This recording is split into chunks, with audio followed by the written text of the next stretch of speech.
ఉత్తరప్రదేశ్లో ఇటీవల ప్రియుడితో కలిసి భర్తను దారుణంగా చంపి ముక్కలు చేసి డ్రమ్లో వేసి సిమెంటుతో పూడ్చిపెట్టిందో భార్య.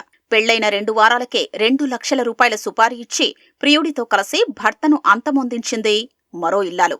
ఇంకో ఘటనలో కట్టుకున్న మొగుడికి విషమిచ్చి హత్య చేసింది ఓ అర్ధాంగి. ఇలాంటి ఘటనలు యూపీలోని సంత్ కబీర్ జిల్లా కటార్జాడ్ గ్రామానికి చెందిన బబ్లూలో ఆందోళన రేకెత్తించాయి. బబ్లూకు గోరఖ్పూర్కు చెందిన రాధికతో 2017లో వివాహం జరిగింది. వారికి 2 సంతానం. వలస కార్మికుడైన బబ్లూ పని కోసం వేరే రాష్ట్రానికి వెళుతుండేవాడు. ఈ క్రమంలో ఆయన భార్యకు అదే గ్రామానికి చెందిన వికాస్ అనే యువకుడితో వివాహేతర సంబంధం ఏర్పడింది. బబ్లూకు ఈ విషయం తెలిసింది. ఇటీవల ప్రియుడితో కలిసి భర్తల్ని చంపిన ఘటనలు చూసిన బబ్లూ తన భార్య కూడా అలా చేస్తుందేమోనని భయపడ్డాడు. వివాహేతర సంబంధముందని భార్యతో గొడవపడి తన ప్రాణాల మీదకు తెచ్చుకోవడం ఎందుకని భావించాడు. ప్రాణభయంతో భార్యకు ఆమె ప్రియుడినిచ్చి పెళ్లి చెయ్యాలని నిర్ణయించుకున్నాడు. వివాహానికి 2 అంగీకరించడంతో గ్రామంలోని శివాలయం వద్ద పెద్దల సమక్షంలో తన భార్యకు మళ్లీ పెళ్లి చేశాడు. వారి వివాహాన్ని కోర్టులో నోటిఫై చేశాడు. అఫిడవిట్లో తానే సాక్షిగా సంతకం చేశాడు.